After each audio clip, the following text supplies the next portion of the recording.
Avec moi, donc nous allons commencer ce soir avec le Mao Sourd, donc en même temps à la Tfila et en même temps C'est pas Hanouka. à la fin du Pataryahu. Non. Si, si, c'est bon.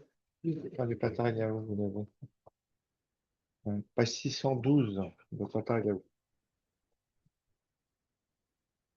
Alors, les Grecs se sont massés contre moi. Alors, je traduis tout de suite. Mao Sourd Yeshuati, le Chana et le Shabeach, Tikon Bet Filati Veshem Toda Nezabeach, le Et Achim Nabeach Mitzar Nebeach, Azegmo Beshir Mizmor, Hanouka Tamizbeach. Donc, la première strophe. Alors, c'est à l'époque des Asmonéens. Alors, Mao Sourd Yeshuati, évidemment, c'est notre Akadosh Baruch Hu qui nous sauve. Qui a écrit ce chant-là? Ah, c'est une bonne question. Qui est l'auteur de ce chant?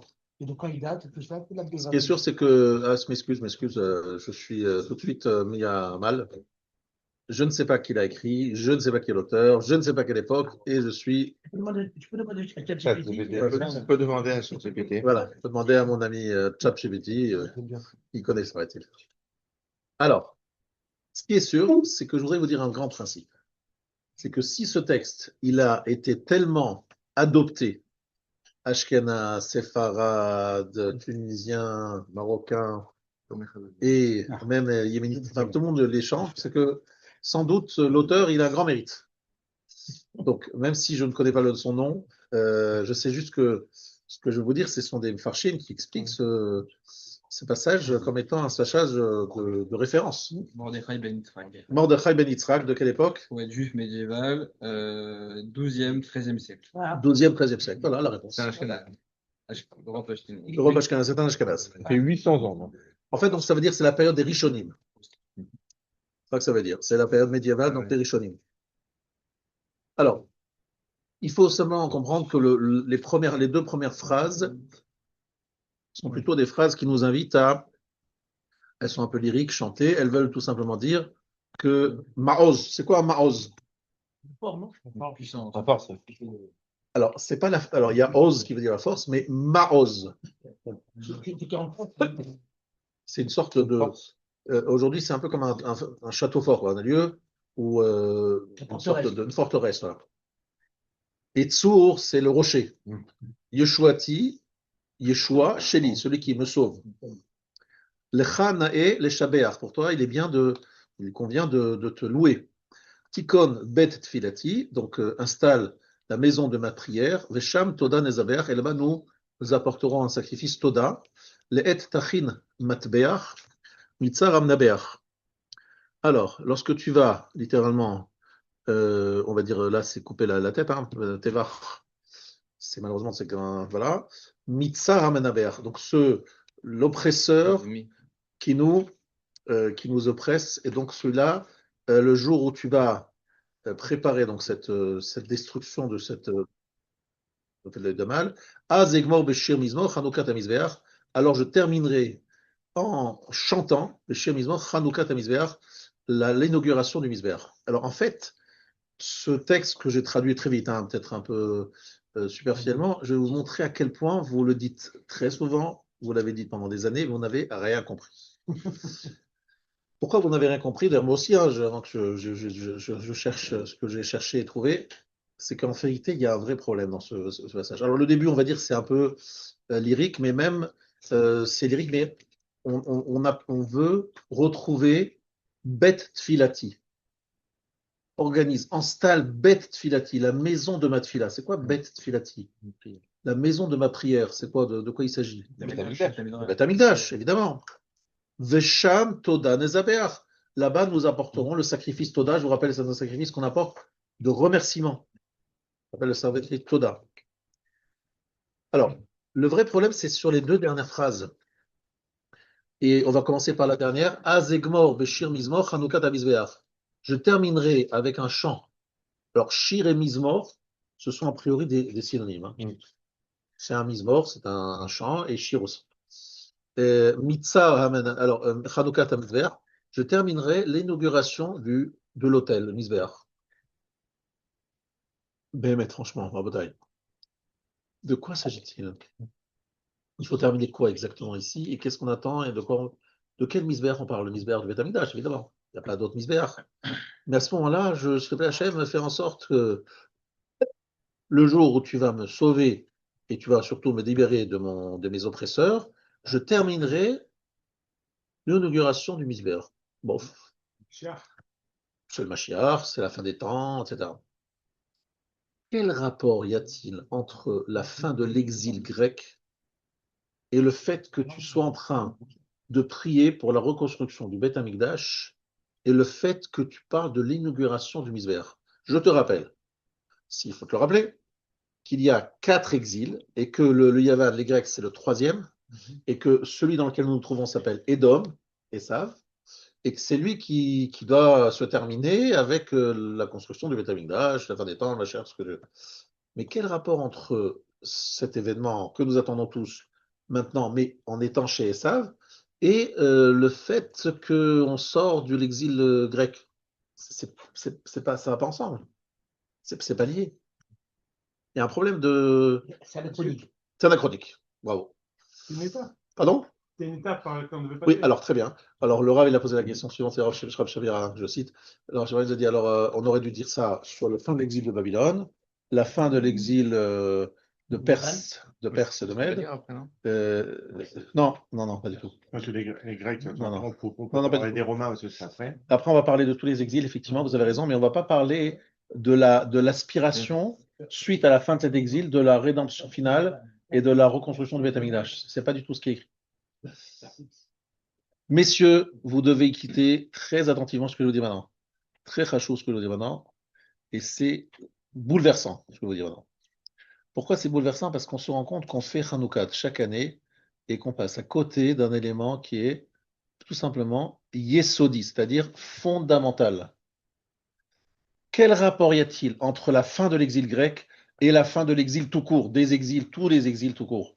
Qu'est-ce qu'il y a de particulier? Alors, le Rav nous a dit ça plusieurs fois, il nous a dit, sachez une chose, les grands inventeurs, les grands découvreurs, ceux qui ont fait vraiment les grandes découvertes Les Grecs. scientifiques, philosophiques, tous les hic que vous voulez, c'est les Grecs. C'est les Grecs. Sauf que les Grecs, ils ont un défaut, c'est qu'ils n'ont pas tenu longtemps. Il y a Alexandre le Grand, il est mort à 33 ans, il était empereur pendant 12 ans, il a fait une campagne fulgurante et il est devenu maître du monde, mais ça n'a pas duré longtemps, ça s'est effrité très vite. C'était, d'après mes informations, 60 ans en tout. Mais même moi, je pense. Mais en tout cas, c'est vraiment rien du tout, rien du tout. Mais par contre, c'était d'une brillance, d'une intelligence, d'un chidouche, ils ont sorti des trucs, on ne sait pas d'où. Incroyable. J'ai même appris que la monnaie Ouais, la est monnaie. venue de Grèce.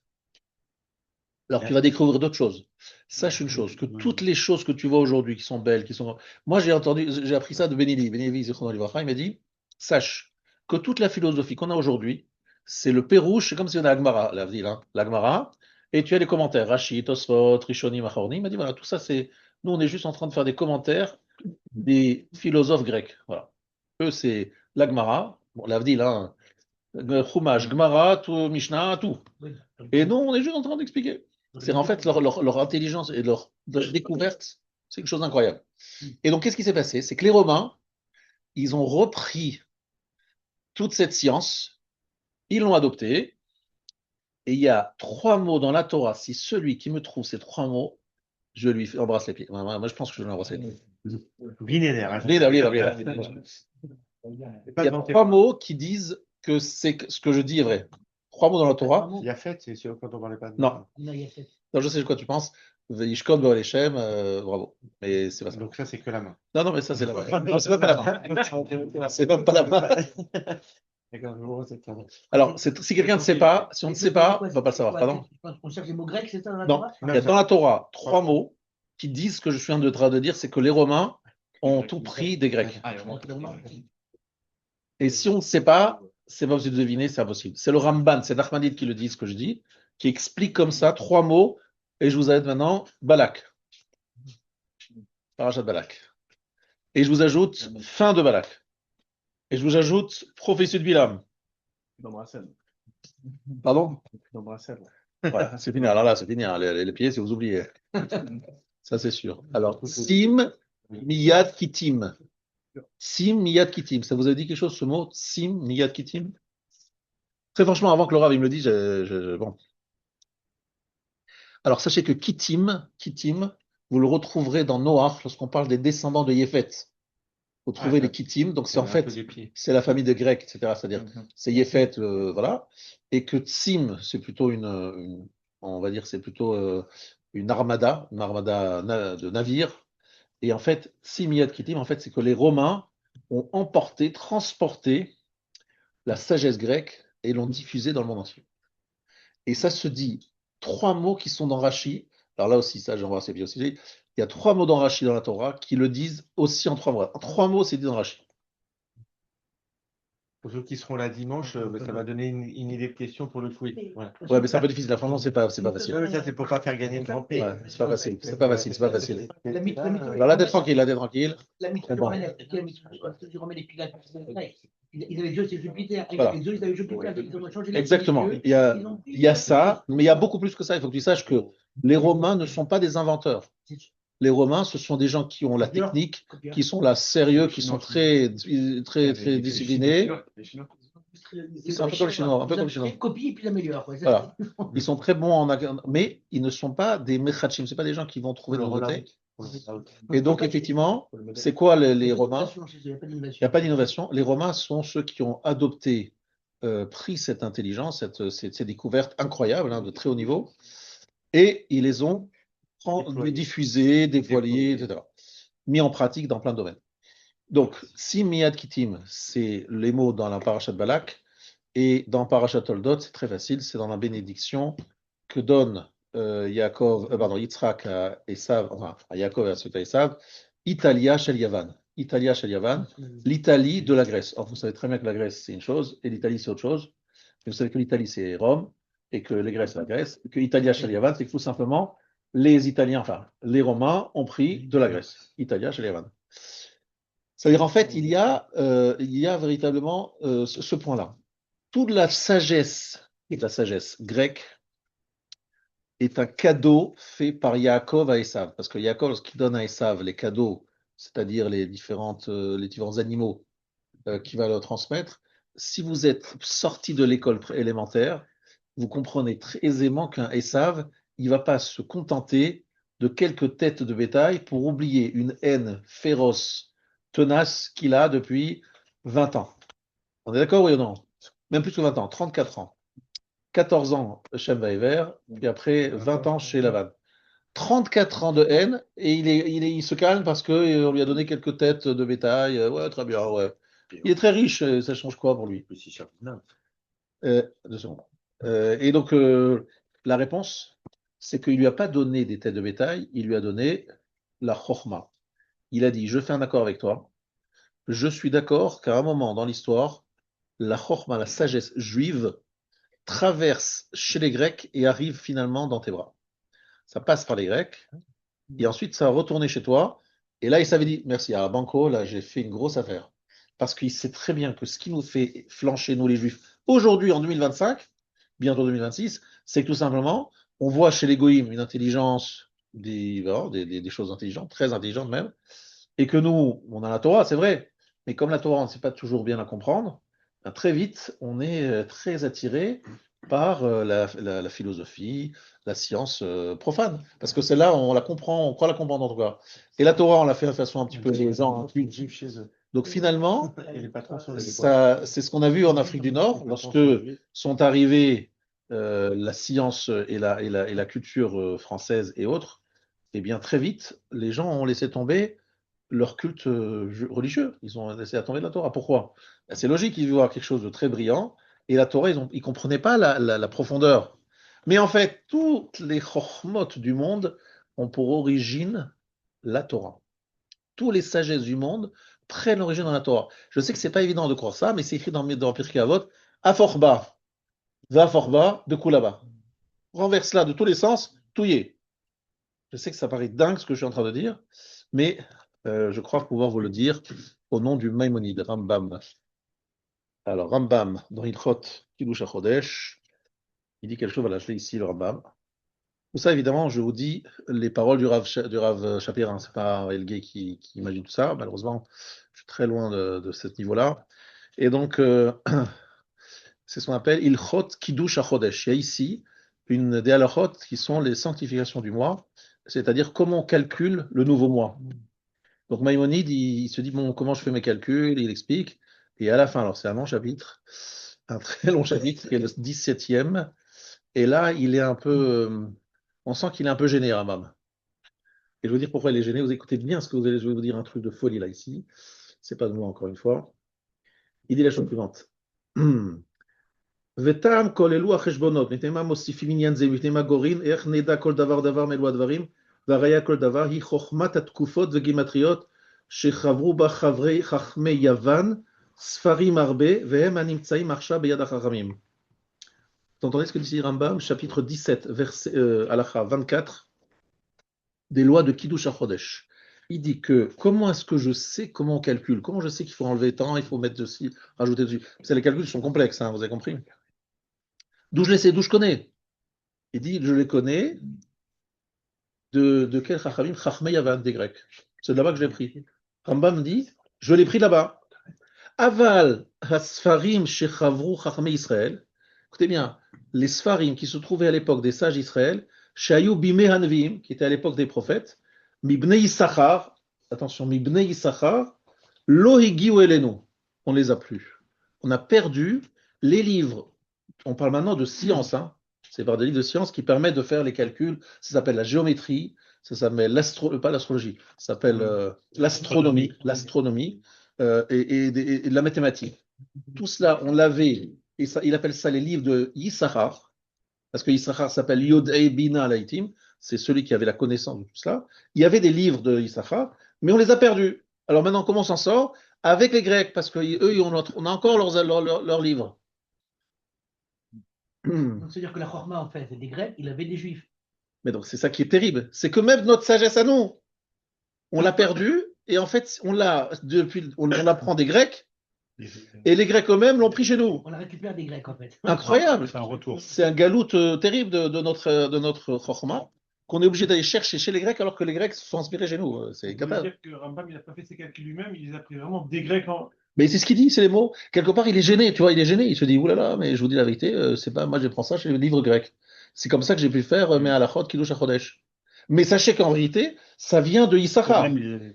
Maintenant, Yissachar, Rabotai, le Bnei Yissachar, il y a un livre qui s'appelle Bnei Yissachar, un livre de Chassidut très très chashour, très important, qui dit que Yissachar, est-ce que tu sais quand est-ce qu'il est né Yissachar, Monsieur Michael? Quand est-ce qu'il a été conçu Yissachar? C'est facile de savoir ça. Quand est-ce qu'il a été conçu Yissachar? Bimé Ketzir Chitim, à l'époque de la moisson du blé. Et si vous savez que la moisson du blé, ça se fait à Shavuot, bravo, il a été conçu la nuit de Shavuot et il est né à Hanouka. Ah, ça, c'est une question pour le quiz. Ah, ça, c'est un avantage. Voilà, Issachar est né à Hanouka. C'est-à-dire, Shavuot, c'est Torah chez Birtav, Torah écrite, Issachar, Torah chez Balvé. Bref, Issachar et Hanouka, c'est une histoire d'amour, c'est un lien très profond. Il dit ça, le Bnei Issachar, le livre s'appelle Bnei Issachar. Or, Issachar, c'est lui qui détient la sagesse qui est à l'origine, donc cette sagesse de la Torah qui a été passée chez les Grecs, qui permet de faire les calculs, entre autres, de ça. Mais pas seulement, hein, il y a de la mathématique, il y a de la géographie, il y a toutes sortes de choses. Et lorsque Yaakov, il arrive avec un accord avec Esav, en fait, il lui offre, il lui donne cette sagesse, et Esav, il est très content. Et il l'utilise aujourd'hui contre nous. Mais nous, regardez, on est déjà intelligents. Vous, qu'est-ce que c'est? C'est du culte. Ah oui, c'est ça, il faut se lever. Lorsqu'on dit Modim, il faut dire tel mismor et tout va bien. Le Père Shira et tout ira bien. Et faites ceci.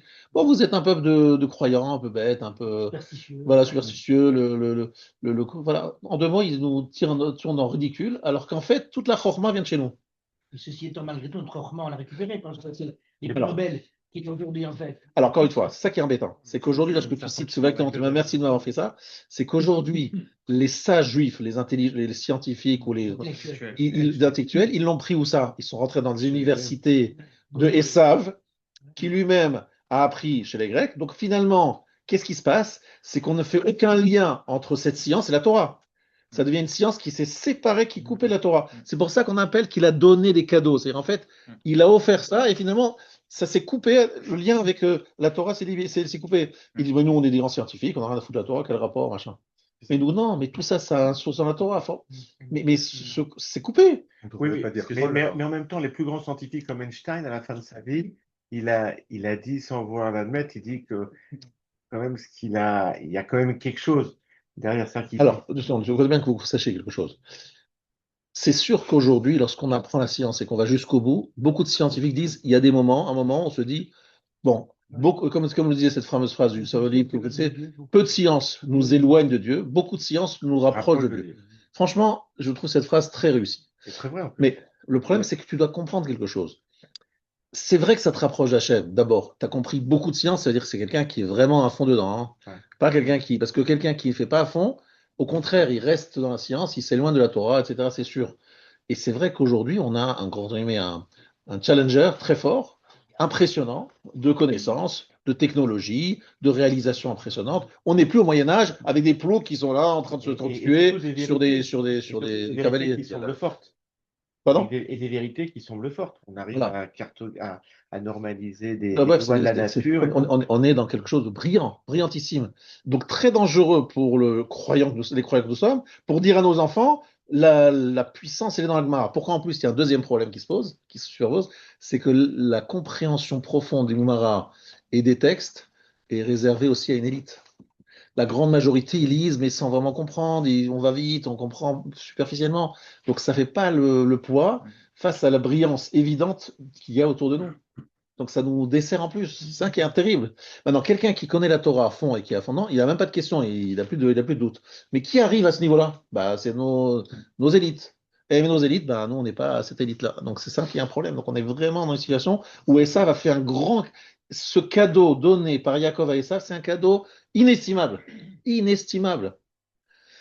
Viendra la fin des temps. Azegmor, Beshir Mizmor, Chanukah Tamizveach, dit le Rav, c'est qu'à la fin des temps, il a pris un midrash qui se trouve dans le chapitre 78 de Bereshit Rabbah, où là-bas c'est écrit qu'à la fin des temps, les cadeaux donnés à Yaakov, non, donnés par Yaakov à Esav, reviendront chez Yaakov. Et ça sera la période messianique.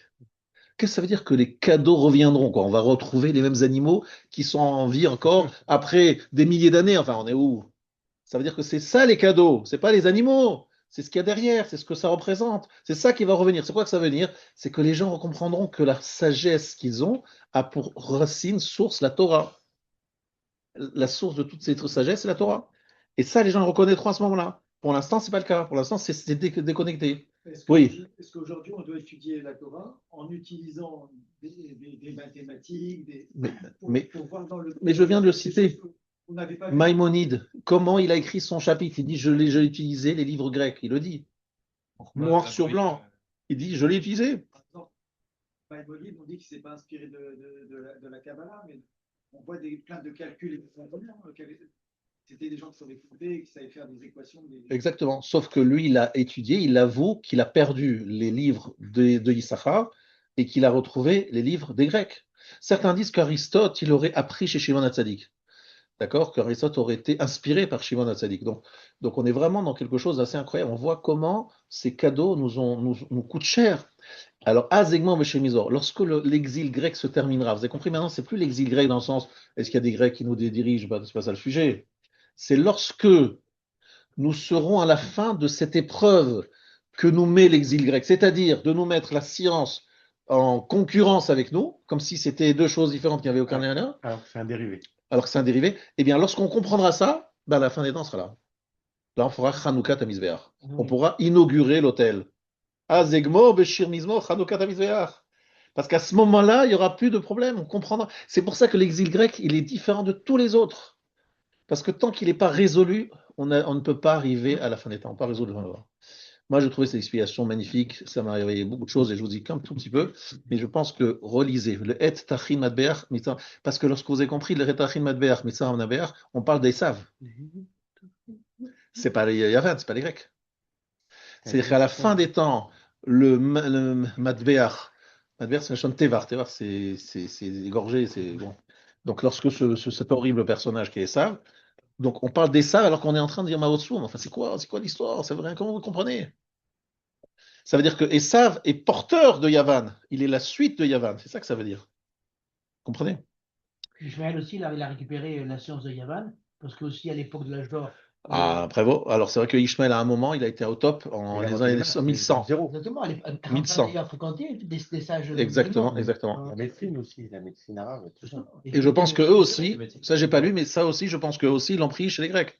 Il faut que tu saches une chose.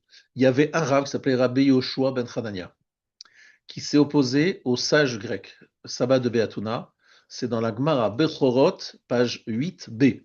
C'est une des Gemarot les plus difficiles à comprendre du chasse. Et cette Gemara est expliquée par ce livre, écrit par le Rav Moshe Shapira, qui a donné cours pendant des années, le vendredi, à 13h ou à midi, même pendant l'hiver, sur ces Gemarot compliqués du page 8b, et dans lequel on écoute, on entend les uns disent que là, prenons juste une image, tu vois, pour comprendre comme on ne comprend rien. Alors, Rabbi Yoshua, l'empereur romain, parce que Rabbi Yoshua vit à l'époque des empereurs romains. Rabbi Yoshua, c'est celui qui a sorti Rabbi Yochanan ben Zakkai de Jérusalem assiégée. Donc, on est bien à la destruction du second temple, donc à l'époque romaine. Donc, il parle au César Kessar, et Kessar lui dit, bon, dites-moi, est-ce que vous savez combien de temps dure la gestation d'un serpent? C'est un serpent, combien de temps ça lui prend pour accoucher de son petit? Il lui a dit 7 mois, 7 ans, 7 ans. Alors l'autre, il lui dit, ah, non, non, non, il y a un problème. Les sages d'Athènes, ils ont fait un test en laboratoire, ils ont eu 3 ans.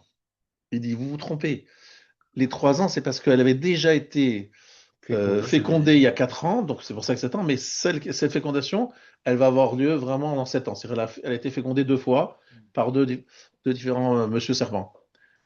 Il dit, bon, mais il lui dit, mais monsieur, en 2 mots, si vous savez tenir tête aux sages d'Athènes, vous pouvez. Il dit, mais j'ai aucun problème, emmenez-moi, je saurai leur répondre. Le Rav de Brisk, qui dit, mais comment toi, Rabbi Yoshua, rabbin, un éminent talmudiste, tu vas répondre à des gens qui vont te parler de serpents qui ont de la gestation ou des histoires pareilles. C'est pas ton domaine. Quel rapport? C'est pas le sujet. Tu vas te ridiculiser. Tu vas te ridiculiser, mais surtout, mais c'est pas le sujet. On te demande pas, monsieur le rabbin, d'être capable de répondre à des questions de mathématiques, de philosophie, de machin. C'est quoi ton truc? Réponse du Rav Yoshua ben Hanania. Aucun problème, je suis plus haram que, je suis plus sage que lui. C'est comme ça qu'il dit dans la Gemara, je suis plus sage que. En les maintenant, Platon et Socrate, vous avez raconté. Et en fait, oui, Platon effectivement. et Socrate, ils discutaient et à un moment donné, il a. Alors, Gemara dans Bechorot, page 8. Une seconde, j'en ai là. Et donc à ce moment-là, Rabbi Yoshua ben Hanania dit, bon, allez, envoie-les-moi. Il y en avait 60. Et lui, il était seul. Sabbat de Beatuna, des sages d'Athènes. Et il y a eu donc un ping-pong terrible, incroyable, mais des mots, on ne comprend pas ce qu'ils se disent en fait. C'est le Gaon de Vina qui l'explique, le Maharal de Prague et le Rav Shapira, il explique le Gaon de Vina, entre autres, et c'est pour ça que je vous donne ce shiur, c'est le Gaon de Vina qui explique la discussion. Et à la fin de cette discussion, il est KO. On se dit, bon, très bien, qu'est-ce qui s'est passé là? Alors là, il y a une Mara dans Avodazara, page 8b, aussi 8, qui dit quelque chose d'incroyable, c'est qu'ils ont fait un accord, les Romains et Rabbi Yoshua ben Hanania. Et c'était quoi l'accord? Il dit, ça faisait 32 batailles qu'on a menées contre les Grecs, on n'est pas arrivé à les gagner, à les vaincre. On va faire un accord avec les Juifs, et grâce aux Juifs, qui vont les mettre KO, eh bien, on va pouvoir les vaincre. C'est ce qui s'est passé. Mara dans Avodazara, page 8. Donc l'accord, c'était quoi? C'est qu'une fois qu'ils gagnaient en association, ils allaient couper en deux, la poire en deux. Il était chef du gouvernement, les Juifs. Mais qu'est-ce qui s'est passé, Rabbi? Vous avez tous deviné. Les Romains, ils ont oublié leur accord et ils ont tout pris. Mais ils ont réussi à reprendre la main sur les Grecs grâce à la sagesse de Rabbi Yoshua qui les a mis KO. Parce que Rabbi Yoshua les ayant mis KO, comme eux, c'est des gens intelligents, ils ont dit, bon, on accepte, on s'est fait avoir, on n'est pas aussi racham que lui, on baisse la tête. Donc ils ont accepté d'être donnés, prêter allégeance au rabbin Rabbi Yoshua ben Hanania. Or, à cette époque, les Juifs étaient sous obédience romaine, puisque c'était après la destruction du second temple. Donc, Mashekana Aved, Kanarabo, le serviteur a acquis les Grecs, il a pu prendre sa position sur les Grecs, mais comme lui-même, il était serviteur des Romains, les Romains, par transition, ont acquis aussi les Grecs. Ils ont pris les Grecs. Ils ont pris mais grâce à qui? Grâce aux Juifs. Sauf qu'ils ont oublié que c'était grâce à nous, et ils ont décidé de prendre tout le gâteau pour eux. Et à ce moment-là, qu'est-ce qui s'est passé, chers amis? Ben, il se passe ce qui se passe aujourd'hui toujours. C'est qu'ils ont pris les Grecs, alors que nous, on avait gagné la guerre. Rabbi Yoshua ben Hanania, c'était le rabbin au propos duquel il est dit dans la Gemara que lorsqu'il était mort, il allait mourir, les sages ont dit, mais Rav, qu'est-ce qu'on va faire sans toi? C'est toi qui sais répondre aux Romains, aux Romains, aux Grecs. On n'a personne de ton niveau. Il a dit, si je meurs, eux aussi ils vont perdre leur intelligence et vous n'aurez plus de problème, vous auriez trouvé quelqu'un. Tout s'équilibre. Tout s'équilibre. N'ayez pas peur, eux aussi ils vont perdre. Mais regardez cette histoire incroyable. Rabbi Yoshua ben Hanania qui discute avec eux, mais sur des sujets, je vous dis, c'est passionnant. Mais c'est des fois, c'est incroyable de voir la chokhma, la sagesse de ces gens-là qui l'ont, encore une fois, prise de la Torah. Alors, pour vous donner un exemple de ce que je vois dans les temps modernes d'aujourd'hui, pour vous montrer comment la Torah, elle est au-dessus de tout et quelque part, elle a tout enregistré, etc. C'est qu'effectivement, il y a pas si longtemps, à l'époque du Chazon Ish, en 1951 et 52, il y a un monsieur qui est venu le voir en disant voilà, je vais être opéré de la tête. Et le Chazon Ish lui a fait un croquis pour lui expliquer comment son médecin, son chirurgien, devait accéder à son cerveau. Il est venu avec ce papier, il a montré à son chirurgien. Le chirurgien dit mais c'est qui a écrit ce truc-là? Le professeur. C'est quel professeur qui dit ça? Il dit mais c'est mon rabbin. Mais ton rabbin, il a fait médecine? Ah non, il a fait zéro. Il a fait Gmarot. Il a fait la Gemara. Brachot. Seulement, il a étudié Cholin, surtout Cholin. Cholin, parce que là-bas, il y a des descriptions anatomiques. Et donc, il a écrit ça suite à son étude. Il dit, mais c'est puissant, c'est brillant. Comment il. Ben voilà, tout simplement, à fort bas, à fort haut, mais c'est un petit truc, un petit quelque chose. Hein, c'est pas grand-chose que ce que je vous dis. J'ai vu d'autres rabbinim que j'ai connus moi-même. Razoni, je ne l'ai pas connu, parce qu'il est mort en 1953, mais j'ai connu d'autres rabbinim qui étaient tout simplement bluffants en chol, quoi, en connaissance profane. Tout ça en prenant de la Torah, quoi. Après, évidemment, nous, on n'est pas fiers d'être les grands scientifiques, c'est pas notre but. Mais on veut montrer que la science, elle est en fait l'émanation d'une intelligence révélée, qui est celle de la Torah, qui a révélé des choses. Et les Grecs ont eu ce mérite et aussi ce rôle un peu compliqué pour nous, d'être les représentants de l'intelligence mondiale, quoi. Et donc de nous mettre un peu en difficulté. C'est pas un hasard, les plus grands scientifiques du monde sont juifs. Alors, je ne suis pas sûr que tous les grands scientifiques du monde sont juifs. Non, mais non, mais il y en a certains. Statistiquement, ramener la population, Vu que dans notre code de base, nous, on était pour comprendre la Torah. Que la science, techniquement, Je te remercie pour cette question, et je te remercie pour la question, Elie. Juste, je voulais répondre à une réponse que la Gemara donne. Il y a une comparaison, effectivement, entre les Yévanim et les Juifs en termes d'une mida, un trait de caractère. Lequel, Michael? les mathématiques. Non, un trait de caractère. Non, la beauté. On est comparé à la panthère ou au tigre, selon la traduction, ce qu'on appelle namer, à cause de l'autre audace. Et ve'az kanamer, voilà, azout. Azout, c'est pas la traduction enfrontée, c'est l'audacieux. Et vous remarquerez que les Juifs, et ça s'est vu encore dernièrement avec la guerre qu'il y a eu avec le Hamas, on est capable de faire des choses très audacieuses, alors que les non-juifs ont peut-être aussi une intelligence, mais ils n'osent pas faire un truc aussi énorme, tu vois, un truc aussi incroyable. Par exemple, les beepers, comme tu dis, ou de faire exploser. Oui, tu as raison, mais aussi, des fois, ils n'ont pas le choix. Mais ça veut dire qu'en fait, il y a une audace chez les juifs qui est absolument impressionnante. L'exemple, justement, c'est une forme d'audace. Après, maintenant, donc l'audace des juifs, mais l'audace aussi de certains non-juifs, les grecs, avaient cette audace, et c'est souvent la marque de l'intelligence et surtout de la capacité de dépasser des limites habituellement respectées par les gens, et de capacité d'aller au-delà, d'essayer. Et donc souvent les prix Nobel, ce sont des gens qui ont l'audace de dire bon, mais on se faisait un peu autrement, si on réfléchissait autrement, si on voyait les choses autrement. C'est un peu ça. Alors voilà, le chidouche. C'est pas que c'est impossible, toi qui l'ont fait. C'est Voilà. pas que c'est impossible, toi qui l'ont fait. Voilà. C'est très intéressant de voir ce trait de caractère qui nous relie avec les Grecs et le même trait de caractère. On le voit même chez les voleurs, chez nous. Voilà, exactement. Alors, tu as raison, dans le sens négatif aussi, il y a des voleurs juifs capables d'imaginer des trucs. Tu te dis, mais Incroyable. Qui leur a donné cette titre? Chorma. C'est pas la Chorma, c'est l'audace, c'est l'imagination imaginative. Voilà. Et je pense que vous le voyez aussi dans le monde, dans le monde Chol. Donc ça, c'était pour vous donner un petit peu un élément du premier strophe, la première strophe de truc. Et la dernière strophe, en fait, celle qui est vraiment celle, parce que vous savez, il y a 3 strophes au milieu qui parlent des autres exils. Et celle de Yevanim Nikvetsu Alive, tout le monde connaît, Yevanim Nikvetsu Alive, Azai Bimei Hashmanim, Ufartsu Chomot Migdalai, Vetimu et Kol Hashmanim, Ominotar Kankanim Nasanas la Shoshanim, Benevina Yemei Shmona Kavushi Rodanim. Il y a dedans des secrets incroyables qui sont écrits dans ces quelques lignes. Donc, Yevanim Nikvetsu Alai, bon, c'est tout ce que ça veut dire. Les Grecs se sont réunis contre moi. Bimei Hashmanim. C'est quoi les Hashmanim? C'est Hashmonaïm, mais avec un Aleph qui est tombé là. Hashmanim. Ou Partsu Chomot Migdolai, et ils ont littéralement fait des brèches sur les murailles. Migdalai, a priori, c'est mes tours, quoi, mes forteresses. Vous savez à quoi on fait allusion ici? Ou je ne sais pas si vous savez à quoi on fait allusion. C'est qu'ils sont rentrés dans le Beth Amikdash et ils ont fait des brèches dans ce qu'on appelle le Chayil. 13 brèches. Alors je vous explique pourquoi ce que c'était le Chayil. C'est qu'au milieu de la Hazara, de la cour, il y avait une délimitation qui empêchait, qui disait jusque-là les non-juifs, après interdiction aux non-juifs. Donc c'était pas un truc très épais ou très haut.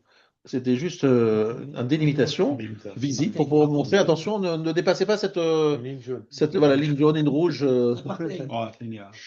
Et alors ça rendait fou les Grecs. Parce qu'ils disaient quoi? Nous, on ne peut pas rentrer au Beth Amikdash, que ça veut dire? Vous prenez pour qui? Voilà. Donc ils ont fait des brèches dans ce petit muret pour pouvoir montrer que ça y est, ça suffit. Ils sont rentrés dans le Beth Amikdash, mais ils ne l'ont pas détruit. Ils l'ont rendu impur.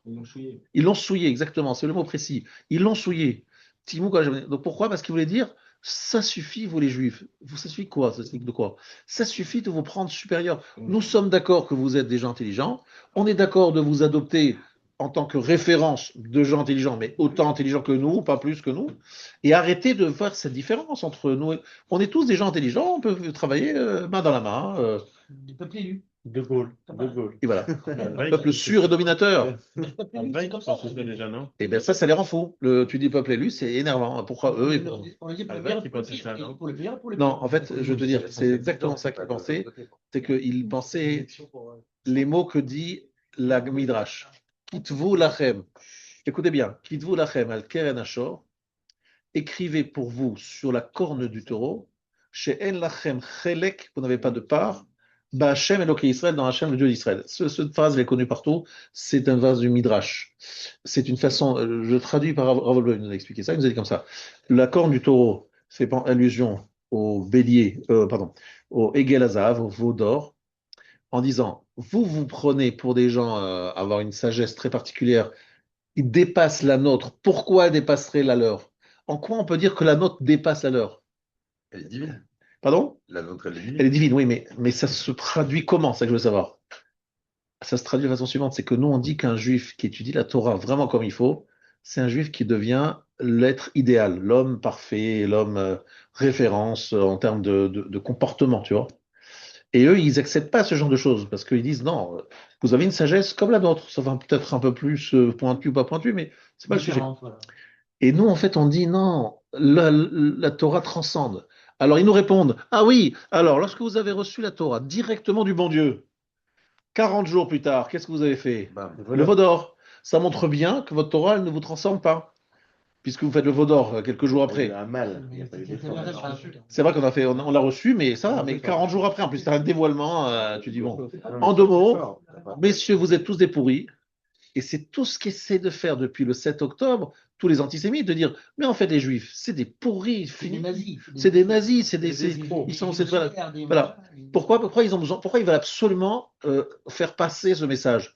Parce que quelque part, nous, on est en train de dire, nous, les juifs, on n'est pas seulement un peuple intelligent et audacieux, on est aussi un peuple de haut niveau moral. La Torah nous rend plus moral. Il dit, ah, vous êtes des gens moraux, mais regardez ce pauvre enfant que vous avez mutilé, cet enfant que vous avez tué à Gaza. De toute façon, ça les arrange parce qu'ils disent, mais non, c'est la même phrase que Kitvu al Keren Ashor, écrivez sur la corne de taureau. Vous n'êtes pas différent de nous. vous êtes des pourris et vous êtes comme nous tous pourris. Ils ont envie de dire ça pour rabaisser notre bas. Et ça les arrangerait beaucoup. Et ça les arrange, c'est pour ça qu'ils le font passer avec ce message. Rabotaï. Par contre, nous savons que c'est faux. Pourquoi? Malheureusement, je dis très bien malheureusement, on n'est pas très très nombreux à pouvoir dire qu'on a tous ce travail dans Midot et qu'on est parfait, etc. Mais c'est vrai que là, de tout temps, la Torah a produit des personnalités qui se sont distinguées, non seulement par leur intelligence, etc., et leur connaissance, mais aussi par leur comportement. Ce qu'on ne retrouve pas ailleurs. Bon, alors je comprends que eux, ils peuvent ne pas les connaître, ces gens-là, ou surtout les Connelons ne pas les... Mais je remarque que les musulmans ont reconnu qu'il y avait chez nous des saints, des personnalités vraies. Jusqu'à aujourd'hui, ils gardent des cimetières où il y a des tzadikim. Au Maroc, c'est sûr qu'ils ont, même en Tunisie, en Algérie, je ne sais pas. En tout cas, ils ont une sorte de respect pour les saints juifs, pour les tzadikim qui est extraordinaire. Chez les chrétiens, j'ai pas l'impression que ce soit le même discours. Et ça ne peut pas accepter qui est chez nous. Et il y a un truc que j'ai adoré, que mon Rav nous a dit un jour, j'ai adoré cette histoire. On est à Berlin, il y a de cela 200 ans, et il y a une réunion de tous les tops dans tous les domaines. Donc il y a le plus grand mathématicien, le plus grand philosophe, bref, tous les domaines sont représentés autour de la table.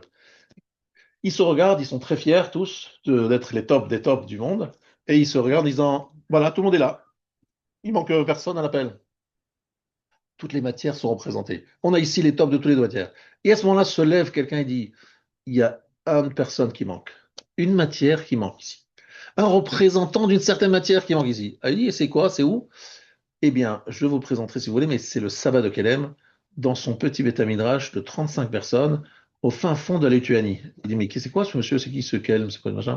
C'est un petit village perdu, là, comme ça, géographiquement parlant, franchement, un endroit nul, une petit village, un bled pourri, un type avec 35 types, bon, tu dis, bon, un rabbin, un barbu, machin. Sauf que cet homme-là, il a dans son synagogue, ils appellent ça son Beth Midrash, la capacité de transformer les hommes et d'en faire des personnalités au niveau du caractère et au niveau de la noblesse que nous, on n'arrive pas à faire, on ne sait pas faire. C'est-à-dire créer des vrais hommes, des vrais mensch, des gens de grand niveau, de haut niveau. Ça, on n'a pas cette science. Nous, on l'a pas. Voilà ce qu'il a dit, ce monsieur, dans cette réunion. Et j'ai trouvé cette image incroyable. C'est-à-dire que ce qui fait la caractéristique du peuple juif, c'est que la Torah ne nous rend pas seulement plus intelligents, mais nous rend meilleurs. Elle est censée nous rendre meilleurs. Alors, ce qui se passe, c'est que très souvent, nous, on s'arrête au milieu, mais on se remet quand même en question, on fait des efforts sur nous, même si. Mais il y a chez nous des gens qui représentent l'idéal de l'être humain. Et je vous disais ce Shabbat encore que parmi ces gens qui sont moi de l'idéal de l'être humain, vous aviez le Rav Steinman qui est niftar la veille de Hanouka, qui est une personnalité qui pour moi représente un idéal de l'être humain, même si c'était un petit peu très très très très élevé le niveau qu'il a mis, mais c'est un personnage qui fait attention, qui coche toutes les cases, et qui fait partie Et il y en a d'autres comme ça, il y en a 36 tzadikim, il y en a peut-être plus même, et donc voilà. Tout ça pour vous expliquer que ça c'est notre fierté à nous, et eux ils ne peuvent pas l'entendre, ça les dérange, c'est pour ça qu'ils veulent rendre impurs. Ça veut dire ils veulent contester la notion de sacralité. On est sacré, on a une relation avec Hachem, on fait partie du petit cercle de personnalités qui sont en fait des anges déguisés en hommes. Tout ça, ça les rend fous. Alors, Et là, elle dit une phrase, est-ce que quelqu'un ici, voilà, vous le dites depuis des années, Michael, est-ce que tu peux me traduire Benevina, Yeme Shmona, Kavo Shironanim. Benevina, les fils de la sagesse, Yeme Shmona, pendant 8 jours, Kavo, ils ont fixé, Shir, La chanson. et Renanim, les chansons, voilà, on va dire c'est des synonymes. Alors, Bene Bina, les fils de la Bina. C'est bizarre comme expression, je trouve ça bizarre. Alors, je vous explique ce que c'est Bina. Là, je rentre sur une deuxième partie de mon shiur, mais qui est très important, écoutez bien. Quatrième bracha de l'année.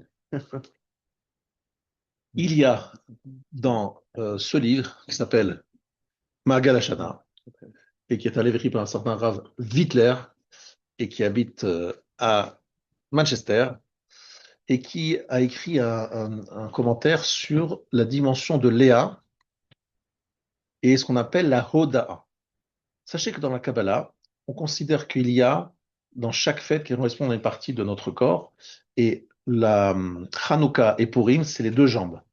Et lorsque on voit que Esav, le Esav, va frapper à la hanche et qu'il fait la luxation de la hanche, c'est en fait Hanouka qui est en fait visé, parce qu'à Hanouka, il y a justement ce qu'on appelle Dorosh Eshmad, une sorte de... Il y a deux problèmes. Un, il va y avoir la mort des martyrs, des 10 martyrs, et il va y avoir aussi surtout ce qu'on appelle les Mityavnim, c'est-à-dire les gens qui commencent à s'assimiler. Avant, il n'y avait pas d'assimilation. Vous avez le Rambam qui dit que de quand date le début de l'assimilation, de la remise en question de certains fondements de la foi. Avant, il y avait quoi? Il y avait des types qui étaient religieux, pratiquants, pratiquement tout le monde. Ouais. Et il y avait certains qui en avaient ras-le-bol, disant, oh, ça, j'en ai pas envie, machin. Bon, pas des hérétiques, mais c'est pas des gens qui avaient une chita, une forme d'approche. Alors, il y a un homme qui s'appelle Antignos Ishsocho. Vous avez entendu parler d'Antignos Ishsocho? Ouais. C'est où? Pirkei Avot. Il a eu deux élèves. Un qui s'appelait Tzadok et l'autre qui s'appelait Baitus. Et ça donnait les Sadducéens. Pardon. Et après, il y a aussi eu la dérive des chrétiens. Donc tout ça, ça a commencé à l'époque du deuxième temple, après l'époque de Hanouka. Et le Rambam avait ça, Tzatz HaMinut. La minute, c'est-à-dire l'hérésie, a commencé à apparaître à l'époque du second temple. On est au début de la Mishnah, vers le début, parce qu'il y a eu Shimon HaTzadik, puis après Antignos Isoro. Donc on est vraiment au début. Sauf que ça a pris du temps à s'installer. Mais qu'est-ce que ça a donné comme dérive? C'est qu'il y a des juifs qui disent, par chita, par une décision, un choix personnel, ils ont dit, à partir de maintenant, on croit à la Torah écrite, mais la Torah orale, c'est les rabbins, ils font ce qu'ils veulent, machin, voilà. Ils contestent la Torah orale. Ça, c'est les Sadducéens. Après, les chrétiens sont allés dans la même direction. Ils ont remis en question les paroles des sages de la Mishnah, etc. Donc, on est vraiment dans une dérive nouvelle qu'il n'y avait pas avant. Les gens, ils étaient fidèles aux paroles des rabbins, etc. Mais Sadok et Baitus, les élèves de Ntino Soho, ont mal tourné et ils ont commencé à créer. Mais c'est lié à quoi ça? C'est lié à l'influence grecque. Parce que les Grecs ont créé un nouveau concept de juifs hellénisants, qui n'existait pas avant. Il n'y avait pas de juifs égyptiens, et c'est un juif hellénisant. Juif laïque. Voilà. Comme maintenant, on entend un juif laïque. Alors, c'est des juifs qui n'étaient pas laïcs en tant qu'aujourd'hui, mais ils avaient des habitudes hellénisantes. C'est-à-dire, il avait un début d'assimilation. Et ça a laissé des traces jusqu'à aujourd'hui. Et ça a commencé avec l'exil grec. Et ça, il faut bien être conscient. Historiquement parlant, c'est un tournant dans l'histoire juive. Ça n'a pas existé avant. Pardon? Alors, en quelle année nous sommes? Nous sommes au début du second temple. Et le second temple, c'est moins 350 de l'ère chrétienne. Et là, donc, on n'est pas à 350, moins 300, on est à 300 à peu près, moins 300 de l'ère chrétienne, mais ça a pris du temps jusqu'à ce que ça s'installe vraiment. Et voilà. Nous, on pense que le Jean-Claude, hein, JC, il était un élève de Yehoshua ben Perachia, donc c'est-à-dire beaucoup plus tôt que ce que disent les chrétiens. Alors pourquoi les chrétiens le font vivre, entre guillemets, ils inventent une existence beaucoup plus tardive? Parce qu'ils veulent faire coïncider son apparition à la destruction du temple. Donc ça ne les arrangeait pas qu'il soit présent 300 avant, 300. Donc à 250 euros, 250 années près, 200, voilà. Ils l'ont installé un peu plus tôt, plus tard, parce que ça les arrangeait pas. Voilà. Mais finalement, le Otto Haïch, Voilà, cet homme-là. C'était en fait l'élève de Yehoshua ben Perachia. Ça aurait été vraiment le vrai JC, quoi. Oui, tout à fait, tout à fait. En fait, c'est Pipo. Non, c'est pas un pipeau du tout qu'il a vécu. Il a vécu. Non. Mais Par ça que tu avais vu une fielle auberge, tout ça, qu'il avait c'est ça. été présent. Non, c'est un monsieur qui était donc un élève brillant, peut-être du Rav, et il a fait la chose suivante, il a révélé chez les païens, chez des gens très très simples, des secrets qui se disaient dans le Beth Midrash. Et les gens en ont fait un dieu, je vous dis ce qu'il m'a dit Rav Wolbe, les gens en ont fait un dieu tellement ils ont été impressionnés par la puissance intellectuelle, le développement incroyable. On parle de gens très simples à qui il a parlé, qui ont été vraiment émerveillés, ils ont été choqués par la puissance.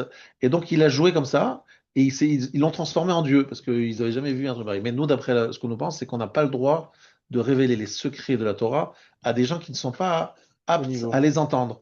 Et qu'est-ce qui s'est passé? Ben, c'est ce qui devait se passer, s'est passé. C'est que les gens, au lieu d'avancer et de se construire, ça les a détruits.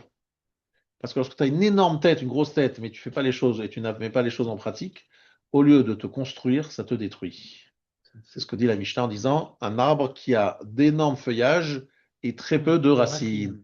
Le vent a beaucoup de prise sur le feuillage, mais comme les racines sont fragiles, très facilement, Est-ce il que c'est la tombe. même faute que le Vaudor, finalement, parce qu'ils ont cru la Torah sans effort? Vous faisait le Rébra qui a fait ça. Non, je sais, non, mais ce que je veux dire, Non, quelque je part. pense que le veau d'or et ça, il n'y a aucun rapport. D'accord. Le veau d'or, sache que c'est, on appelle la faute originelle du peuple juif. Et là, on n'est pas du tout là. On est quand même dans un moment Oui, c'est- très, très compliqué à gérer aujourd'hui encore, qui est celui de l'assimilation. C'est-à-dire des juifs qui sont entre deux mondes, qui sont là, entre les deux machins, qui ont du mal à croire ce que disent les rabbins, qui contestent le monde rabbinique. Le monde rabbinique, c'est pas Ariel Gay, évidemment. Le monde rabbinique, si on parle de Rabbi Akiva, Rabbi Yoshua, etc., en disant oui, ces gens-là, ils ont organisé les choses à leur façon, ce qui les a rangés. Voilà les paroles qui n'existaient pas avant, mais qu'eux, ils ont mis en place. Alors revenons sur les mots, le texte. Benevina. Alors écoutez bien. Là, c'est très important. Restez encore connectés quelques minutes. Qu'est-ce qu'elle a fait, Léa? Léa, c'était une femme, on dit la Gemara, avant Léa, il n'y avait personne qui savait remercier Hachem comme elle, parce qu'elle a appelé son fils Yehuda, parce qu'elle devait avoir 3 fils, elle en a eu 4. Un de plus, elle dit Yehuda Milachon Hoda'a, qui veut dire remerciement. Maintenant, je vous pose une question. Si Hachem vous donne un grand cadeau, est-ce que vous êtes prêt à appeler votre fils Merci? C'est ça son prénom. Monsieur Merci. Viens, merci, merci. Non, ça se fait pas d'appeler un enfant Merci. Ça se fait pas. Ça veut dire quoi? Léa, c'était une femme qui était tellement dans l'expression du remerciement, pas seulement de remerciement, pas seulement dans son cœur. Tu rencontres Léa, comment ça va Léa? Dieu merci, mais pas Dieu merci, comme on dit comme ça, et sans arrêt. Merci Hachem, merci. Alors, ça peut se comprendre parce que Léa, elle était destinée à Esav. Donc elle se retrouve avec Yaakov, elle est vraiment très contente. Elle se rend compte que elle a une grande chance, très bonne affaire. Elle a eu 6 enfants. Merci. Mais c'était plus que ça, c'est que Léa, elle construisait toute sa avodat Hachem, son service divin, sur le remerciement. Merci, merci, merci, merci, et merci encore, merci Hachem. C'était tout le temps exprimé comme ça. Par contre, Rachel, elle s'appelle Midat Ashtika. Elle c'est celle qui sait se taire, et c'est pour ça qu'Esther, sa descendante, qui a su taire quelle était son origine. On dit que, voilà. Parce qu'en fait, Rachel, effectivement, elle se tait. Alors, c'est quoi qu'elle se tait? C'est qu'elle accepte ce qui lui arrive alors que c'est très compliqué à vivre, mais sans poser de questions, sans remettre en question. Elle voit Léa passer devant elle, elle se dit, oh là là, je vais me retrouver avec Esav, moi. Mais dans quel pétrin je suis? Non. Si Hachem, il veut ça, c'est bien, tout va bien, machin. Elle accepte les choses. Et donc, c'est pour cela que Rachel et Léa, c'est deux opposés. Une, elle parle tout le temps, merci, merci Hachem, machin. Et l'autre, elle se tait en disant, j'accepte ce que Hachem veut. Hein. Jusqu'au jour où elle a demandé à un enfant. Un enfant, vous vous rappelez tous l'histoire de Yosef. Et Yaakov lui se fâche en disant mais je suis bien. Machin. Il y a toute une histoire qu'il faut expliquer pourquoi est-ce qu'elle s'est battue par rapport à Yosef. Mais ce que vous devez comprendre ici, c'est que la Hoda'a, je vous ai dit que Hanouka, c'est une des deux jambes. Il y a ce qu'on appelle Netzach et Hod. Purim, c'est Netzach. Et le Hanouka, c'est Hod. C'est pour cela, chers amis, que demain matin, Bezrat Hashem, on va relire le Hallel. Que c'est pour cela qu'on dit à l'Anissim. Faites très attention à l'Anissim, c'est une grande mitzvah, remercier Hachem. C'est-à-dire la capacité de remerciement prise de Léa qui fait justement cette Hoda'a permanente. Nous, en tant que Yehudim, des gens qui savent remercier.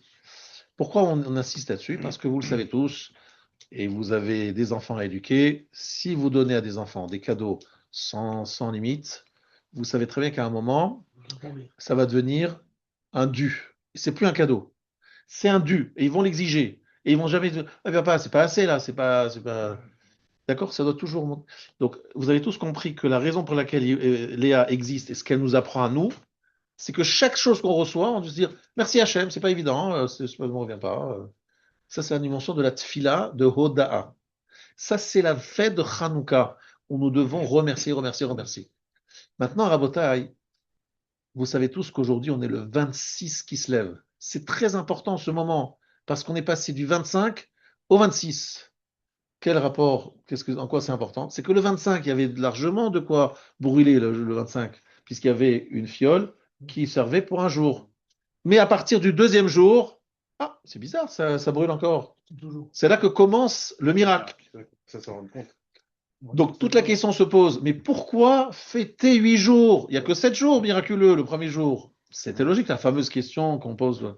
Et la réponse, elle est ici. Bene vina. Bina, c'est la vine d'avar, c'est comprendre une chose d'une autre. Discernement. C'est quoi un mévin? Je te dis quelque chose, non, non, c'est plus qu'un discernement. C'est des déductions. Mévin d'avar, davar. Déduction, voilà, très bien. Ça c'est mévin, ça c'est vina. Bene vina, fils de la vina, c'est-à-dire des gens, les juifs. Yeme shmona kav'u. Ils ont fixé 8 jours parce qu'ils ont compris que le but de Hanouka, c'était pas de nous apprendre qu'il y avait un miracle pendant 7 jours. C'est de nous apprendre que même le premier jour où les choses paraissent naturelles, ça justifie un remerciement. Rien n'est normal, rien n'est évident, rien n'est On offert. aurait fait un jour de Hanouka si on avait qu'un jour d'huile. L'huile Si on brûle. avait qu'un jour d'eux, Si on avait qu'un jour d'huile, est-ce qu'on aurait fait un jour de Hanouka ou 0? C'est C'est ce qu'on aurait fait en fait. on avait qu'un jour Si, d'eux. si, si, on avait 15 jours d'huile et un À stock. 15 jours. Non, si ça avait tenu qu'un Non. jour, l'huile. À 15 On jours. aurait fait 15 seul. On aurait fait 15 jours. Ah, non. Que. Ah, Non, d'accord. non, 15 jours, Non, excusez-moi. non, 15. Si question. ça n'avait tenu un 20 seul jours, qu'un 20 seul jours. jour, Si, ça s'il y avait 20 jours. Alors, Non, une parce autre que question. Alors, du vin ou de l'huile? Si ça l'avait- C'est tout, hein. non, non, non. Il fallait 8 jours faire de l'huile. Vous êtes. Alors, merci de la question. Non, mais Merci. ça considère que J1 c'est un S, t'as compris ça? Il y a 100 réponses qui disent pourquoi J1 c'est un S, mais je Voilà. me demande s'il y avait eu qu'un seul jour Ah, de mais c'est un la carte, est-ce que ça aurait été Nersham Kenes Mais aujourd'hui? c'est un déjà. Alors, vous allez relire s'il vous plaît, faites-moi plaisir. À l'anissim. Et vous allez voir, ça c'est le deuxième sujet que je vais étudier, c'est qu'on ne parle pas du tout du miracle du fiol. Pas du tout. On parle d'une guerre et mais on est peu nombreux, on a réussi. Combien on était d'ailleurs, notre ami Eli, contre les Grecs? Ils étaient combien? Une poignée. Alors c'est facile, comme ça tu. Ouais, il est très fort, il est trop fort, lui, il est trop fort, lui. Mais tu peux demander un peu plus. mais je me gourre pas. Combien t'as dit? On dit c'est 12 ou 13. Il semble faire un rapport de indice. Attention, il faut s'y préparer pour dimanche prochain. Et 13. C'est dans la bénédiction de Lévi, dans Zot HaBeracha, que vous trouvez les mots suivants. Je vous lis Rashi, hein. C'est un Rashi Meforash. Davar acher, Rashat din Chashmonaï ou banav lehilachem im hayevanim veitpalel alehem lefi shayu muatim. Yudbet bene Chashmonaï ve'elazar keneged karnar avot. Il dit, il y en a 12 fils raisonnés, plus Elazar, ils étaient 13. Ah, tu vois, j'avais dit, je me souviens, j'avais C'est la partie de la réponse déjà. Voilà. Alors attention, ça vient du mot, on apprend ça dans Zot HaBeracha, la bracha des Lévi'im, où on nous dit Mechatz Motnaim Kama. Vous pouvez vérifier Rashi. Donc vous avez ici 13 personnes qui déclarent la guerre à une armée, avec des éléphants, avec des machins. Ce que ça veut dire, ça ne veut rien dire. C'est un suicide en fait, c'est un suicide pur et simple. Alors pourquoi ils ont fait ça? Écoutez bien la logique. C'est parce que ces gens-là, ils ont dit la chose suivante. Ils ont dit si on ne fait rien, ça veut dire que quelque part, on accepte la situation telle qu'elle est. Bon, là, on va mourir. Ils vont pour mourir. On va mourir, mais au moins, on aura montré qu'on ne laisse pas cette chose-là se mettre en place. Comment on peut accepter le Beth Amikdash souillé, pas de korbanot, etc. C'est pas possible. Donc, on se soulève sans espoir. Un petit peu comme ce qui s'est passé dans le ghetto de Varsovie en 1942. L'année dernière, s'il te plaît. Alors, pas tout à fait, je ne suis pas d'accord. Je suis pas d'accord. Là, je pense que celui qui a dit, le Possek qui a dit soulevez-vous contre les nazis, il savait qu'ils allaient être. Il disait, il fallait. Bon, mais là, c'est un petit peu différent. Ce que je suis en train de vous dire, c'est qu'ils ont analysé que l'origine de ce qui leur arrivait, c'est parce qu'il y avait eu un relâchement. Un relâchement. Et quand il y avait ce relâchement, Hachem a envoyé des Grecs qui n'ont pas détruit le Beth Amikdash, qui l'ont souillé. Comme s'il envoyait un message. Rabotaï, ça va pas du tout ce que vous faites. Ce que vous êtes en train de travailler comme ça, à 2 balles, un travail. C'est pas sérieux. Donc ils ont dit, on va donner notre vie. Donc on va libérer les Juifs de cette situation de relâchement. On va se reprendre en main et ça va ouvrir les portes. Et c'est ce qui s'est passé. Mais bien au-delà de leur espérance, c'est qu'ils sont pas morts. Enfin, certains sont morts, mais pas tous. Et donc il y a eu une sorte de délivrance incroyable. Et c'est ça qu'on parle dans l'Anissim. Donc finalement, je reviens à sa question. L'histoire de 1 jour, 10 jours, 8 jours, c'est quoi on s'en fout finalement. Et j'ai une autre question à vous poser. Les autres ustensiles du Beth Amikdash, ils fonctionnaient ou pas? Lorsqu'on a le 25 qui s'était explique-moi, qu'est-ce qui s'est passé? Il y a eu l'inauguration du Beth Amikdash, n'est-ce pas? Ouais. Bon, mais qu'est-ce qui s'est passé avec les autres ustensiles? Et la Hanouka, avec la menorah, Non, c'était La menorah, Ils on étaient tous sait ce qui s'est passé, mais le reste, Ils étaient tous samés de toute façon. on était tous impurs. Alors, qu'est-ce qu'on a fait? On a apporté sacrifice? Bah oui. Alors, sachez que c'est pas possible d'imaginer qu'on n'a pas fait tout le reste. Ce 25 qui se lève, on a tout relancé. Mais on était impurs. Il fallait 7 jours pour se purifier. Alors, comment on fait? Alors, vas-y, plus fort. Quand tous les juifs sont impurs, on a le droit de. Lorsque tout le monde est impur, ça s'appelle Touma Dechouya Betsibour. L'impureté est reportée et mise de côté lorsque tout le monde est impur. Alors, pour la menorah, c'est pas la même chose. La menorah aussi, on aurait pu l'utiliser impure. Mais un kéli, s'il n'est pas en fait en contact avec un liquide, il peut pas porter l'impureté. Alors justement, Dafka, le liquide sera impur beaucoup plus facilement que le Mais quel liquide. liquide il y avait L'huile. Non, très bien. Mais dans ce que la menorah, les autres liquides, ils étaient isolés. Mais les autres, ils étaient impurs, impurs de impurs. C'était rentré Parce que les Grecs, ils ont tout fait pour rendre tout souillé, tout impur. Alors, ils sont débrouillés, ils ont fait ce qu'il fallait. Ils ont tout mis pour faire que ce soit souillé. Alors, Rabota, écoutez bien, c'est quelque chose d'extraordinaire. C'est en fait, on n'aurait pas eu besoin de ce miracle. Le miracle est inutile, d'après la halakha stricte, puisque la preuve, c'est que tout le reste fonctionnait alors qu'on était impur. Donc, franchement, à quoi ça sert? On fait un miracle pour rien.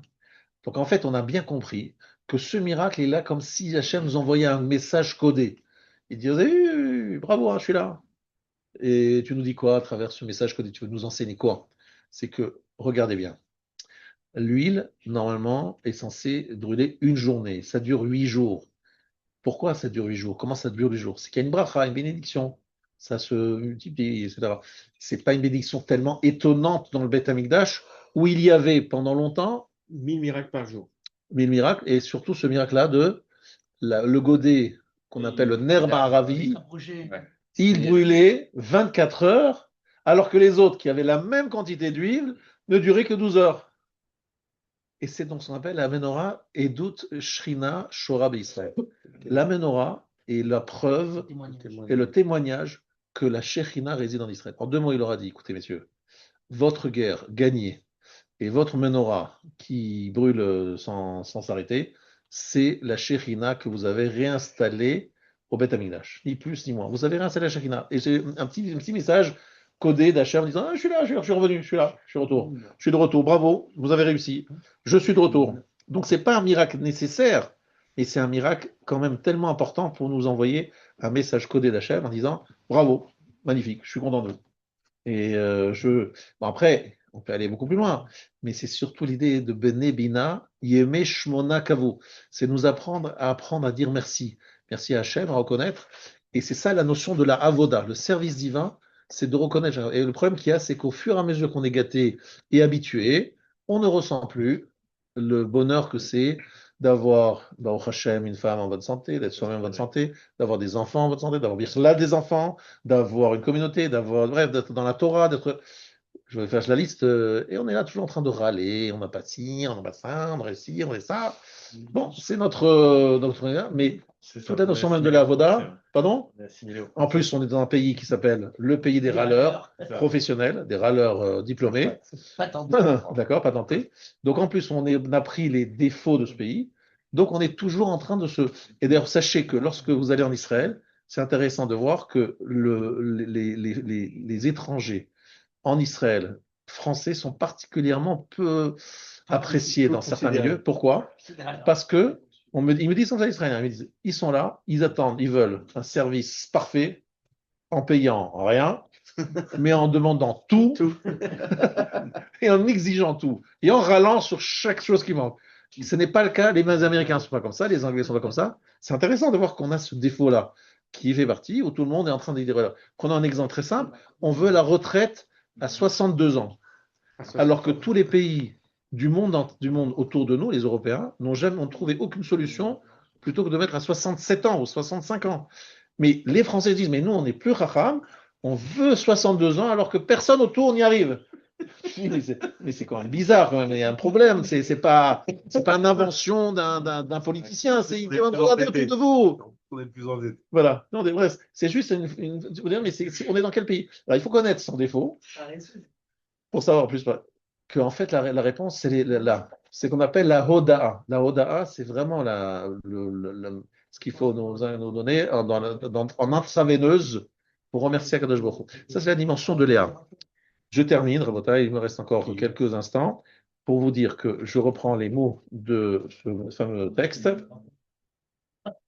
Yevanim nikbetsu alai, azay mechashmanim, ufartsu chomot migdalai, vetimu kol hashmanim. Uminotar kankanim na'asanes la shoshanim. C'est quoi les shoshanim? Ce sont des fleurs, hein. Shoshana, c'est une rose, non? Rose. Rose, pas une rose. Non, Si, Shoshana, c'est une rose. Ouais. Et shoshanim, Hachim. ce sont les roses au pluriel, tout simplement. Et pourquoi est-ce qu'on parle ici des roses? Des épines. Alors, je vais vous dire quelque chose d'extraordinaire. Il y a une Gemara qui dit quelque chose d'incroyable. Il y a une discussion entre un rabbin et un apostat renégat. Il dit, alors dites-moi, il paraît que vous avez des lois chez vous où il faut se séparer de sa femme pendant plusieurs jours par mois, qu'on appelle les lois de Nida. Alors l'autre lui dit, oui, tout à fait. Et alors? Il dit, mais qui va voir dans les chambres à coucher ce que fait le couple? Personne ne peut en être conscient, personne ne peut le voir. Donc vous croyez vraiment que les couples, n'ayant aucun regard externe, respectent ces lois de Nida? Vraiment, vous pensez vraiment? Et comment ils font? Pardon? Elle est nulle la question, parce que les balades pour tout ce qui est en fait cache-côte, pour Pardon? toutes les lois des juifs, c'est pareil. Attends, voyons sur cette question. Alors, ce qui est au niveau cache-route, on voit où tu achètes ta viande. Non, c'est pas vrai. Si je te vois rentrer dans un truc bouché chevaline, je te dirais, mais qu'est-ce qu'il fait là-bas? Il vient prendre le loyer. C'est pas vous. Non, ça veut dire que c'est pas facile, entre guillemets. C'est la partie la plus cachée, la plus intime. C'est très difficile de savoir ce qui se passe dans la chambre à coucher. Bah, après, au moins, avant que vous ayez dit des caméras dans ces chambres, mais ça se fait pas trop. Donc, a priori, donc, vous savez pas. Et l'autre, il lui a dit, Suga Bashoshanim. C'est quoi Suga Bashoshanim? Ça veut dire la rose rouge. Et elle a des épines.